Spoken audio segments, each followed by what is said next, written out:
Hi friends, welcome to fashion tailoring. இன்றைக்கி நம்ம வீடியோவில் என்ன பார்க்க போகிறோம் அப்படின்னா, பட்டு பாவாடை சட்டை எப்படி நீட்டாக கட் பண்ணி ஸ்டிச் பண்ணலாங்கிறத வாங்க பார்க்கலாம். இந்த கிளாத்தில் தான் நம்ம பட்டு பாவாடை தைக்க போகிறோம். எப்படி அளவு எடுக்கலாங்கிறத வாங்க பார்க்கலாம். பட்டு பாவாடை சட்டை அளவுகள்: மார்பு சுற்றளவு 21, இடுப்பு சுற்றளவு 22, சீட் சுற்றளவு 26. கணக்கீடு முறை: மார்பு சுற்றளவு 21 நம்ம செல்லில் கால்குலேட் பண்ணோன்னா வகுத்தோன்னா 4ஆல் 5.25 ப்ளஸ் தையலுக்கு 2 இன்ச்சு கூட்டி 7.25. இடுப்பு சுற்றளவு 22 4ஆல் வகுத்தோன்னா 5.5 ப்ளஸ் தையலுக்கு 2 கூட்டி 7.5. சீட் சுற்றளவு 26 அதை 4ஆல் வகுத்தோன்னா 6.5 ப்ளஸ் தையலுக்கு 2 இன்ச்சு கூட்டி 8.5. ஆம்கோலை எப்போவுமே நம்ம வீடியோவில் பார்த்தீங்கன்னா தெரியும், 3ஆல் தான் டிவைட் பண்ணுவோம். 3ஆல் வகுத்தோன்னா 3.5. கை சுற்றளவு 8, சொல்கிற 4ஆல் வகுத்தா 3 இன்ச்சு. இப்போ நம்ம ஃபஸ்ட்டு லைனிங் கிளாத்தில் நம்ம அடித்து போட போகிறோம். அதுக்கு ஒரு சைட்லேருந்து ஸ்டார்ட் பண்ணுறோம். எப்போவுமே சென்டரில் கட் பண்ணால் கிளாத் வேஸ்ட் ஆகும், அதனால் ஒரு சைடில் எடுத்துருக்கோம். இப்போ நமக்கு மார்பு சுற்றளவு, சீட் சுற்றளவு, இடுப்பு சுற்றளவில் சீட் சுற்றளவு தான் அதிகம், அது 26. அதனால் நம்ம அதை டிவைட் பண்ணி 8.5 வருது. நம்ம அந்த 8.5க்கு மடித்து போடுதோம். அதுக்கு ஃபஸ்ட்டு நம்ம கீழே அகலம் எவ்வளவு இருக்குதுன்னு பார்ப்போம். அகலம் நமக்கு எக்ஸ்ட்ராவே இருக்குது. நம்ம கரெக்டான அளவுக்கு 8.5க்கு நம்ம மடித்து எடுத்துக்கலாம் கிளாத்தை. நெக்ஸ்ட்டு உயரம் எடுக்க போகிறோம். உயரம் நமக்கு 18 இன்ச்சு ப்ளஸ் தையலுக்கு 2 இன்ச்சு கூட்டி 20 இன்ச்சு. 20 இன்ச்சை மார்க் பண்ணி எடுத்துக்கலாம். இப்போ அதுவுமே நம்ம கரையில் இருந்தால் எடுக்கிறோம். நம்ம எப்படி மடித்து போட்டோமோ அதோட எண்டில் இருந்து நம்ம 20 இன்ச்சு மார்க் பண்ணி கட் பண்ணி எடுத்துக்கலாம். நெக்ஸ்ட்டு நம்ம அகலத்தில் கரெக்டாக 8.5 இருக்கான்னு மார்க் பண்ணி அந்த சைடையும் கட் பண்ணி எடுத்துக்கலாம். இங்கே கன்ஃபியூஸ் ஆகக்கூடாதுங்கிறதுக்காக பாருங்கள், நம்ம 4 கிளாத்து இருக்குது, நம்ம 2ஆக மடிச்சிருக்கோம். ஃபுல் கிளாத்னால் 2 பீஸ் இருக்கும், கிளாத் 4 இருக்கும். இந்த மாதிரி இருந்தால் தான் நம்ம கரெக்டாக மடித்து போட்டிருக்கோம் அப்படின்ட்டு அர்த்தம். பிகினர்ஸ்க்கு வர டவுட்டை மறக்காமல் கமெண்ட் பண்ணுங்கள். ஃபஸ்ட்டு கழுத்து மார்க் பண்ண போகிறோம். 1.25 மார்க் பண்ணியாச்சு. ஏன்னா இது சின்ன பொண்ணுக்குங்கிறதுனால 1.25 வச்சுருக்கோம். அந்த மார்க் பண்ண லைன்லேருந்தே ஸ்ட்ரெயிட்டாக நம்ம மார்க் பண்ணோம். ஒரு 3.5 கழுத்து உயரம், முன்கழுத்து, பின்கழுத்து 4, அந்த மாதிரி ஸ்ட்ரெயிட் லைன் போட்டு பாக்ஸ் மாதிரி நம்ம மார்க் பண்ணிக்கலாம். ஷோல்ட்ரு 3 இன்ச்சு மார்க் பண்ணியாச்சு. அந்த 3 இன்ச்சு மார்க் பண்ண எண்டிலேருந்து ஆம்கோல் மார்க் பண்ணதும் அதுக்கு கீழே ஸ்ட்ரெயிட் லைன் ஆம்கோல் நமக்கு 3.5. நீங்கள் நம்ம எப்போவுமே ஃபுல் வீடியோவை ஸ்கிப் பண்ணாமல் பார்த்தீங்கன்னா தான் என்ன பண்ணுறோங்கிறது உங்களுக்கு கிளியராக தெரியும். இப்போ நம்ம 3.5 ஆம்கோல் மார்க் பண்ணியாச்சு. மார்க் பண்ண அந்த எண்டிலேருந்து அந்த டாட் பிடிக்கிறதுக்கு, அந்த வளைவு வர்றதுக்காக நம்ம இப்போ மார்க் பண்ணுறோம். 1 இன்ச்சு மார்க் பண்ணி வளைவு போடுதோம். எப்படி வளைவு போடுதோன்னு பாருங்கள். அந்த முக்கோண ஷேப்பில் அந்த எண்டில் இருக்கும் வச்சு நம்ம 1 இன்ச்சு மார்க் பண்ணி வளைவு போட்டோம். ஓகேவா?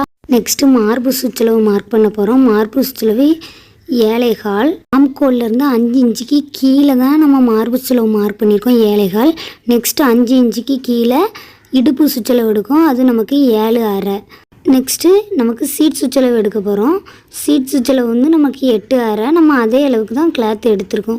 ஓகேவா? தையலுக்கு கூட்டி தான் 8.5, தையலுக்கு கூட்டி தான் 7.5. ஓகேவா? கன்ஃபியூஸ் ஆகக்கூடாது. இப்போ நம்ம மார்க் பண்ணி வளைவு போட்டுக்கலாம். இந்த மாதிரினாலும் பண்ணிக்கலாம். சீட் சுற்றளவை நீங்கள் 8.5 எடுத்துருக்கீங்கன்னா அதை ஆம்கோல்லேருந்து கீழே வர சென்டர் பண்ணி 1 இன்ச்சு மார்க் பண்ணி நீங்கள் கிராஸ் ஆனாலும் வளைவு போடலாம். இப்போ நம்ம கரெக்டாக மார்க் பண்ணியிருக்க மார்க்லேயே நம்ம வளைவு போட்டு எடுத்துக்கலாம். ஓகேவா? நெக்ஸ்ட் நெக்கில் பாக்ஸ் போட்டாலே இருக்குது, அதை இப்போ மார்க் பண்ணலாம். ஃப்ரண்ட்டில் நான் பானைக்கு வைக்கிறேன். பேக்கில் தான் நம்ம வளைவு வைக்கிறோம். அதுக்கு நம்ம அந்த எப்பவும் போல் அந்த முக்குன்னு சொல்லுவாங்கள்ல, அந்த டேஸ் ஷேப்பில் இருக்கிற அதில் நம்ம வளைவு போடுதோம். பாருங்கள், வீடியோ ஸ்கிப் பண்ணாமல் பாருங்கள், உங்களுக்கு ஒரு ஐடியா கிடைக்கும். நெக்ஸ்ட்டு நீட்டாக கட் பண்ணி எடுத்துக்கலாம். ஆம்கோல் சைடில் 2 பீஸையும் சேர்த்து வச்சு நம்ம கட் பண்ணிடுவோம். ஆனால் நம்ம நெக் சைடில் கொஞ்சம் கவனமாக இருக்கணும். ரெண்டுக்குமே நம்ம அளவு டிஃப்ரெண்ட் இருக்குது. 3 இன்ச்சு 4 இன்ச்சு இருக்குங்கிறதுனால ஃபஸ்ட்டு நம்ம அந்த 3.5 இன்ச்சுக்குள்ளே ஃப்ரண்ட் நெக்கை கட் பண்ணி எடுத்தாச்சு சேர்த்து வச்சு. நெக்ஸ்ட்டு ஒரு பீஸை எடுத்துகிட்டு அப்புறமா தான் அந்த உள் வளைவு நம்ம வளைச்சி வெட்டியிருக்கோமா 4 இன்ச்சுக்கு, அங்கே ரவுண்ட் நெக்கு, அந்த நெக்கை நம்ம எந்த நெக் ஷேப்பை நீட்டாக கட் பண்ணிக்கலாம். நெக்ஸ்ட்டு கை கட் பண்ண போகிறோம். கைக்கு இப்போ நம்ம 2ஆக மடிச்சிருக்கிறத 4ஆக மடித்து போட போகிறோம். நம்ம கட் பண்ண கிளாத்தோட எண்டிலேருந்து தான் ஸ்டார்ட் பண்ணோம். அதுக்கு இப்போ கையோட உயரம் 5.5 மார்க் பண்ணிக்கலாம். கையோட அகலம் எப்படி கண்டுபிடிக்கணும் அப்படின்னா, ஆம்கோலில் பாதி ப்ளஸ் தையலுக்கு 2 இன்ச்சு. நம்ம பஃப் கை வைக்கிறதுனால தையலுக்கு 3 இன்ச்சு. அப்போ நம்மளுக்கு வந்து எக்ஸ்ட்ராவே 5 இன்ச்சு வச்சுருக்கோம். ஃபஸ்ட்டு நம்ம கரெக்டான அளவுக்கு மார்க் பண்ணிக்கலாம். 5 இன்ச்சுக்கு மார்க் பண்ணிவிட்டு அப்புறமா தான் நம்ம வளைவு போட போகிறோம். கீழே நம்ம எப்போவுமே 3 இன்ச்சு மார்க் பண்ணி வளைவு போடுவோமா, அதேமாரி சேம் மெத்தடில் மார்க் பண்ணி வளைவு போட்டு கட் பண்ணி எடுத்துக்கலாம். பட்டு பாவாடை சட்டைக்கு நீட்டாக கை டாப் பார்ட்டம் எல்லாமே கட் பண்ணியாச்சு. நெக்ஸ்ட்டு மெயின் கிளாத்தில் எப்படி கட் பண்ணலாங்கிறத வாங்க பார்க்கலாம். மெயின் கிளாத்தை ஃபஸ்ட்டு எடுத்துருக்கோம். இதில் வந்து மாங்காய் ஷேப் வந்திருக்கிறதுனால நம்ம 4ஆக மடித்து போட்டு கட் பண்ண முடியாது. இந்த மாதிரி நீங்கள் கிளாத்தை வச்சுட்டு நமக்கு மெயின் கிளாத் அளவுக்கு லைனிங் கிளாத் அளவுக்கு மெயின் கிளாத் இருக்கான்னு ஃபஸ்ட்டு செக் பண்ணிக்கோங்க. செக் பண்ணிவிட்டு அப்புறமா தான் நம்ம இதை கட் பண்ண முடியும். அப்படின்னா தான் இந்த மாதிரி கட் பண்ணணும். இல்லைன்னா நம்ம 4ஆக மடித்து போட்டு கீழே இருந்தே ஒரே பார்ட்டாக வச்சு கட் பண்ணணும். இப்போ நமக்கு அது வந்து கிளாத் கரெக்டாக இருக்குது. நம்ம லைனிங் கிளாத்தில் வந்து தையலுக்கு 2 இன்ச்சு கம்மி பண்ணி கட் பண்ணலை. அதை நீட்டாக கட் பண்ணிவிட்டு ஃபஸ்ட்டு லைனிங் கிளாத்தில் அப்புறமா நம்ம கரெக்டான அளவுக்கு கட் பண்ணி எடுத்துக்கலாம். லைனிங் கிளாத் அகலம் வந்து நமக்கு 8.5. நம்ம அதை விட ஒரு 1/2 இன்ச்சு எக்ஸ்ட்ராவாக மடித்து அகலத்தில் மடித்து கட் பண்ணி எடுத்துக்கலாம். இப்படி ஸ்ட்ரைட்டாக கட் பண்ணிவிட்டு அப்புறமா அந்த மாங்காய் ஷேப் வந்து 2 இதுக்கும் ஈவனாக மேலே வாக்கில் வரணும். அப்படி இல்லைன்னா கீழ் வாக்கில் வரணும். அதுக்காண்டி இந்த மாதிரி கட் பண்ணிவிட்டு திருப்பி எப்படி அட்ஜஸ்ட் பண்ணுறேன் அப்படிங்கிறத பாருங்கள். இப்போ நமக்கு தையலுக்கு கீழே இருக்குது. 2 மடிப்பு பக்கத்தையும் ஒன்றா வச்சுருக்கோம். நீட்டாக இந்த மாதிரி வச்சுட்டு இப்போது 2 மாங்காய் ஷேப்பும் ஒரே ஷேப்பில் இருக்க மாதிரி வச்சு இப்போ கட் பண்ண போகிறோம். இப்போ ஒரே ஷேப்பில் வச்சாச்சு. நெக்ஸ்ட்டு இப்போ கட் பண்ண போகிறோம். அதுக்கு வந்து நம்ம ஆல்ரெடி கட் பண்ணி வச்சுருக்க லைனிங் கிளாத்தை விட எக்ஸ்ட்ரா ஒரு 1/4 இன்ச்சு தள்ளி கட் பண்ணி எடுத்துக்கலாம்.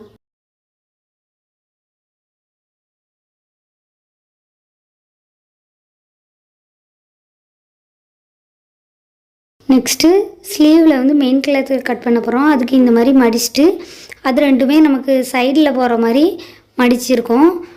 இப்போ நம்ம அதை அப்படியே அது மேலே வச்சுட்டு கட் பண்ணி எடுத்துக்கலாம் 1/4 இன்ச்சு டிஸ்டன்ஸில். இது பப் ஸ்லீவுங்கிறதுனால கொஞ்சம் லென்த்தாகவே இருக்குது. இது எப்படி நீட்டாக ஸ்டிச் பண்ணலாங்கிறத நம்ம ஸ்டிச்சிங் வீடியோவை போய் பாருங்கள். உங்களுக்கு ரொம்ப ஈஸியாக இருக்கும். நம்ம நாளையே ஸ்டிச்சிங் வீடியோ அப்டேட் பண்ணிடலாம். பார்டரை நெக்கில் சிம்பிளாக வைக்கலாம் அப்படின்ட்டு அந்த பார்டரை கட் பண்ணி எடுத்துக்கலாம். இப்போ நம்ம நீட்டாக கிளாத் வேஸ்ட் பண்ணாமல் கட் பண்ணதுனால நெக்ஸ்ட்டு நம்ம சேனலில் பிகினர்ஸ்க்கான யூஸ்ஃபுல் வீடியோ அப்டேட் பண்ணிக்கிட்டே இருப்போம். இதிலே உங்களுக்கு என்ன வீடியோ தேவையோ அதை கமெண்ட் பண்ணுங்கள். கண்டிப்பாக நம்ம சேனலில் அப்டேட் பண்ணுவோம். இந்த வீடியோ பிடிச்சிருந்துச்சுன்னா லைக் பண்ணுங்கள். டவுட் இருந்தால் கமெண்ட் பண்ணுங்கள். மறக்காமல் நம்ம சேனலை சப்ஸ்கிரைப் பண்ணுங்கள். Thank you friends.